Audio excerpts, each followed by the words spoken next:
and get lower. The British not only attack our ships, take our goods, but they engage in an act that is almost incomprehensible. It's called impressment.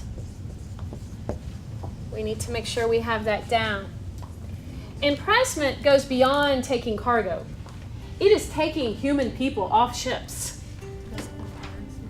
That is impressment. You're impressing American merchant sailors. Now, I'm not talking about warriors.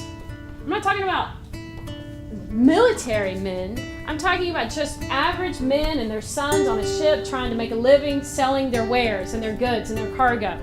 I've always said that probably the hardest job is a history teacher because you're trying to get 16, 17, 18-year-olds interested in things like the War of 1812 and why it's important.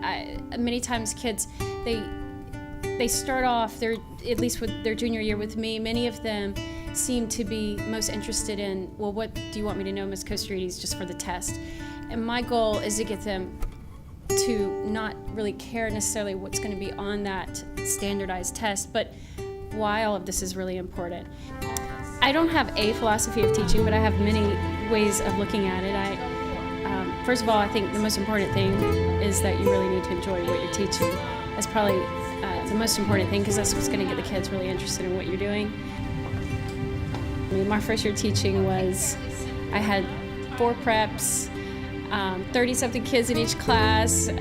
It was, I don't know how I made it that first year, but it was scary, but that's exactly when I learned how to develop my own style. I knew after then, this is the way I'm going to teach my classes.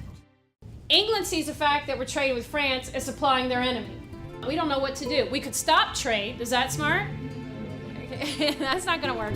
So we keep trading both sides. What did we already talk about? What were the French already doing to our merchant ships on the seas? Almost immediately upon my arrival, I began hearing comments about some of the great teachers that are at North Atlanta, and one of those teachers' names that I kept hearing was Danielle Costarides.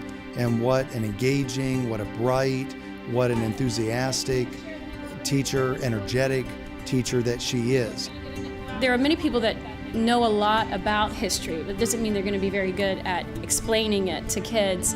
And it took me a while to figure out how to do it, but I think that's why the kids enjoy my class the most, is because they always tell me, would you just have a way of explaining this and making it interesting to me and making it relevant to my life? And so it takes a while to figure out how to do that, but it's definitely worth it to keep their interest, and because you're there for them. It's going to be a win for the judicial branch. He looks at the law and he says, I see that this guy Marbury is basing his new job that he thinks he should have and deserves because of the Judiciary Act of 1801 and 1789. So this IB, History of the Americas class, was a big jump for me personally. And she teaches in a lecture method, a lecture, then she expands on the lecture and breaks it down, and we try to analyze the event. So that was hard for me coming in, but she personally, reached out to me, offered tutorial, and now I understand it, and I'm actually doing very well in the class. This is the class that I don't mess around in. This is the class that I don't get off track in. This is the class that I know I don't make a dentist appointment during this class. My class is full on. It's bell to bell. There's so much going on, and we do it in so many different ways that fortunately I haven't had a bad day in a long time. It's nice if we could work together and maybe come up with a way where we can share some more resources. And so maybe I think that might be my next step, since I've got this honor, I need to live up to it.